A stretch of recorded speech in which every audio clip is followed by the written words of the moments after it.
When Vice President Sambo said during the visit to either Akure or, I can't remember, some months ago, that this election was going to be war or fight to finish, I can't remember. Anyway, the word war. I actually rebuked some of the opposition who said that the Vice President had come to announce the outbreak of war. I said, come on, be serious. This is what is known as a figure of speech. Even his predecessors within the party, usage of similar expression, do or die. I took the same position. I said, come on, there must be, we must allow for some, what is known as poetic license, in which people use metaphors that should never be taken literally. So I've never really bothered about expressions like fight to finish, do or die, it's war to the end, the last man standing. But it looks as if the opposition, the critics, were right and I was wrong. Because what happened recently, the prevention of some governors and their supporters from going for their own campaign, their own electoral campaign, was nothing short of an act of war. So maybe I should learn to be less metaphoric in my approach to language and learn to take politicians' words a bit more seriously. Because the prevention of anyone, I don't care whether it's a governor, a local government, councillor, the prevention of anyone from exercising the electoral right includes, going for a campaign is part and parcel of an election, of the democratic process. Just as the aftermath of election continues the electoral process itself. So the very preparation, going to campaign, to wave flags, to sweep the stage after your opponents have gone, these are all for me part and parcel of the language of democracy. And to prevent governors from attending a campaign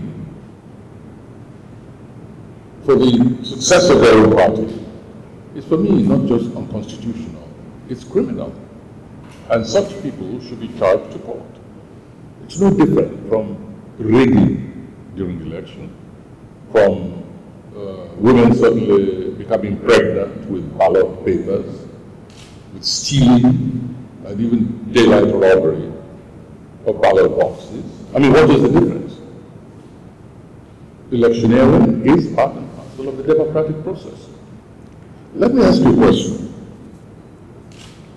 Suppose governors Amechi, Shomole, Nyako, and the others, suppose APC governors have been in a motorcade and have been waylaid by thugs with guns, machetes, with cudgels, with maybe even acid.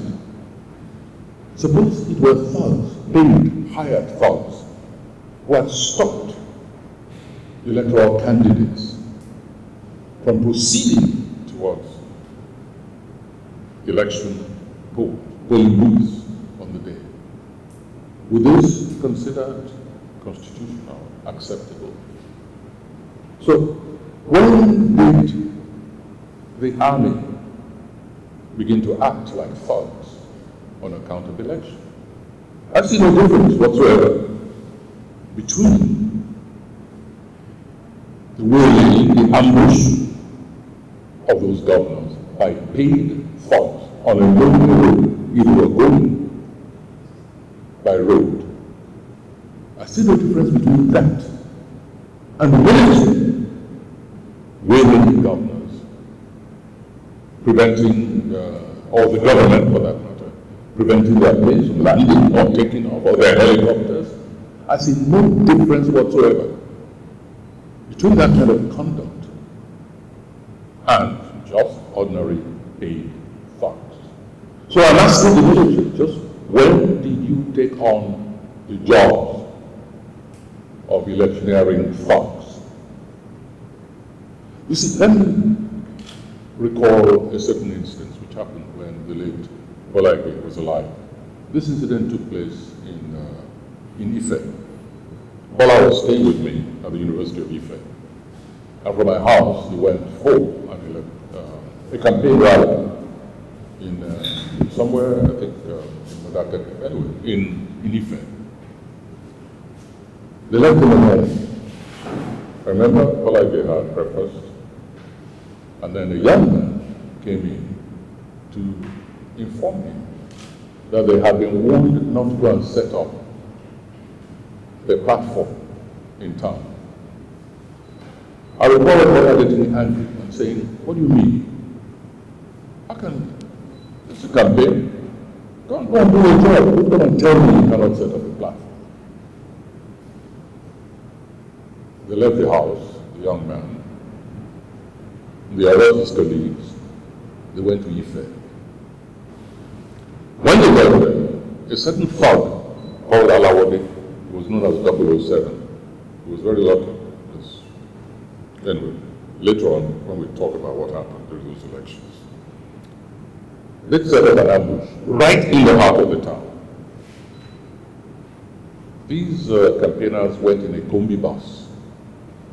When they got there, this thug, Alawode, and his gang, with a police vehicle sitting there, sitting on their hands, just as happened at the siege of Anambra, sitting on when the thugs of the opposition of one of the governors, of course, the whole event masterminded by people whose names I don't want to mention because they say that I hate this particular character, and I don't. I merely tell the truth. Very similar. They got there, their bus, and they were not allowed to come out to the bus. These thugs, led by Alawode, slammed the door on them and set that bus on fire in broad daylight. The young man whom I saw that morning was among those who were burnt to death. Now, what is the difference between that kind of event and the miserable captain or whatever telling the governor, either you go back or I shoot you? That I have orders to stop and from going further or even going back, as it turned out. I want us to think about this very, very carefully. I mean, when the police commissioner joined the military, this is the kind of language, the kind of conduct which this police commissioner which he considered the proper conduct for a law officer in River State. When we spoke English very well, people were saying, what business does Wole Soyinka, what business does Falana have in River State? And what we're saying today is that if we allow this kind of conduct to be accepted once, there will be escalation. It will happen, and in a worse dimension, far more dangerous dimension in any other place in Nigeria. There's going to be a rally in River State. I didn't intend to go to that rally. I was not invited to go to the rally, and ended up nowhere. I'm not invited. Somebody published in the papers that Joe Dumaki, Wole Soyinka, etc. were coming to River State for Amici. We had no such intention. But we had a responsibility in any part of Nigeria when the rights of a citizen are violated. It doesn't matter whether that person is a motor mechanic on the road, whether it's a market woman, whether it's a governor, whether it's a legislator, we have a responsibility to cry out and to tell Nigerians, listen, if you don't speak and act now, it's going to come to your door. And it's going to be far worse with fatal consequences. It's about time we abandon the language of orders from the top. It's about time. We want specifics. Who gave orders like that? Is it the chief of army staff? Is it a general somewhere?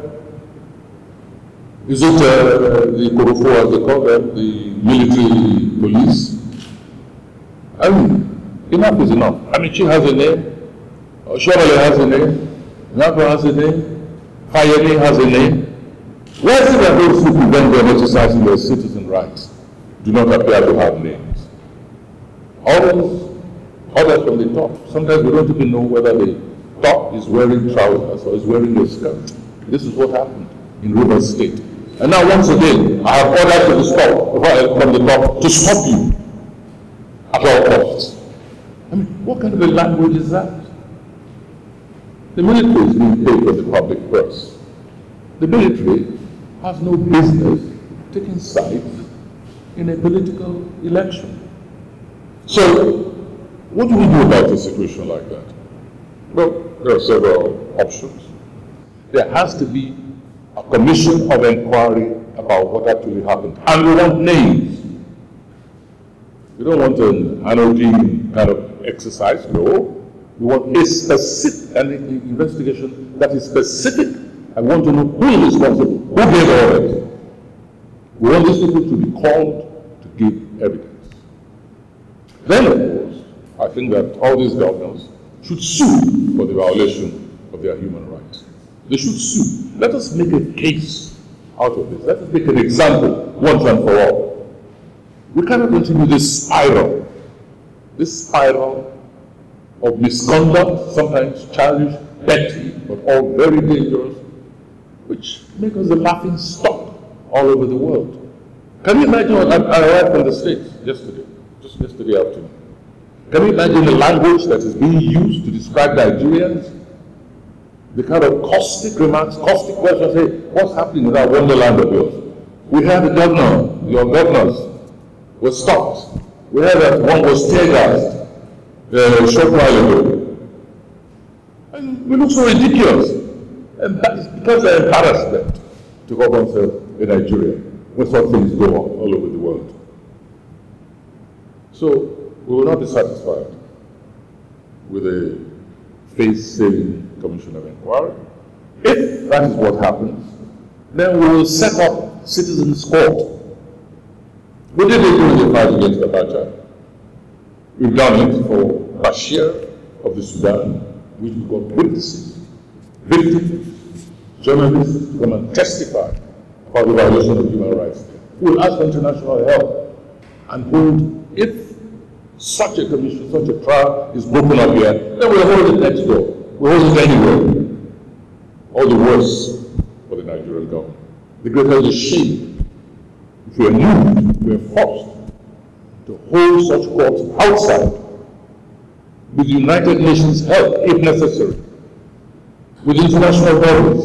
We place the government of this country on trial. This must be the very last time that such an incident happens. It bodes ill for future elections. It makes a sham of all we have fought for. It's a wastage of our very existence. I still cannot believe that this thing happened. It's only about 48 hours ago, but it's like some kind of fantasy somewhere, some kind of Hollywood film. So just what is going on? And then in addition, as I said, I want, I encourage, I insist that those governors go to court, sue whoever is responsible for the violation of human rights. I want them to remember that they're custodians of the democratic process which we all pursue. So if they fail to defend themselves, they're guilty, they're culpable of a dereliction of duty towards those who elected them.